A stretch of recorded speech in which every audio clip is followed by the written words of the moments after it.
काही दिवसांपूर्वी माझ्या भाच्याचे लग्न झाले. त्यासाठी मी अंतरपाट कसा बनवला हे तुम्हाला सांगते.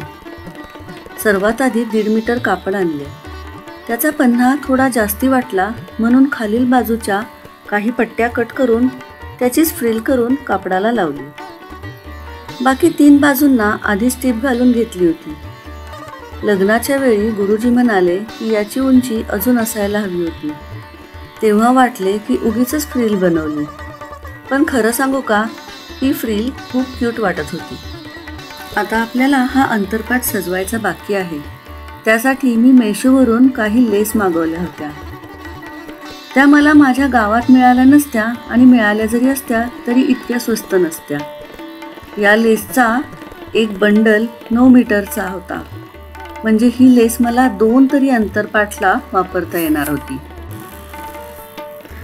लेसची क्वालिटी खूपच छान असून यामुळे माझ्या अंतरपाटला वेगळीच मजा आली. कोणतेही काम करताना त्यात व्यवस्थित फिनिशिंग असावे म्हणजे ते जास्ती छान दिसते. त्यामुळे लेस लावताना आपल्याला विशेष काळजी घ्यायची आहे. लेस जर ओढून घेतली तर कापड गोळा होते. त्यामुळे ते काम अतिशय सावकाश आणि नेटकेपणाने करावे लागते. मागील वेळी मी पेंटिंग करून अंतरपाट बनवला होता, पण यावेळी ठरवून मुद्दामून काहीतरी शिवायचेच ठरवले. कारण पेंटिंगची आवड प्रत्येकाला असतेच असे नाही. या प्रकारचा अंतरपाट तुम्ही तुमच्या टेलरला दाखवून सुद्धा शिवून घेऊ शकता. तुम्हाला इथे जाणवेल की मी आधी छोटी लेस मग मोठी लेस लावली आहे, पण तेही आपल्याला उत्तम फिनिशिंग मिळवण्यासाठी.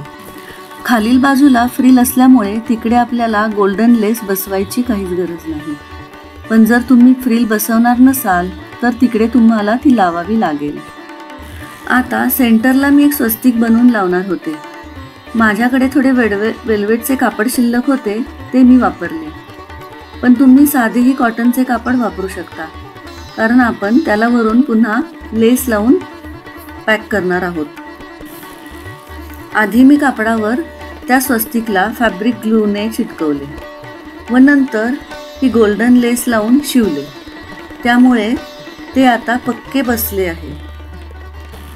आता थोड्या अंतरावर या टिकल्या चिटकवल्या की हे कापड लांबून खूप छान चमकेल. आधी मी हा एवढाच अंतरपाट फायनल केला होता, पण माझ्या पहिल्या अंतरपाटच्या व्हिडिओला खूप जणांनी कमेंट केली की दुसऱ्या बाजूने का नाही केला.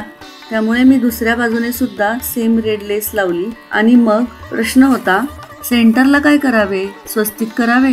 तर आता ते मागून उलटे होणार होते. त्यामुळे घरातच असलेल्या पिवळ्या रंगाच्या कापडाच्या तुकड्यावर पांडुरंगाचा नाम कापून घेतला आणि काळ्या फॅब्रिक कलरने तो बुक्का रंगवला. आता मात्र मी हा नाम फक्त अलगद चिटकवलेला आहे, कारण शिलाई केली असती तर ती मागील स्वस्तिकवर सुद्धा आली असती.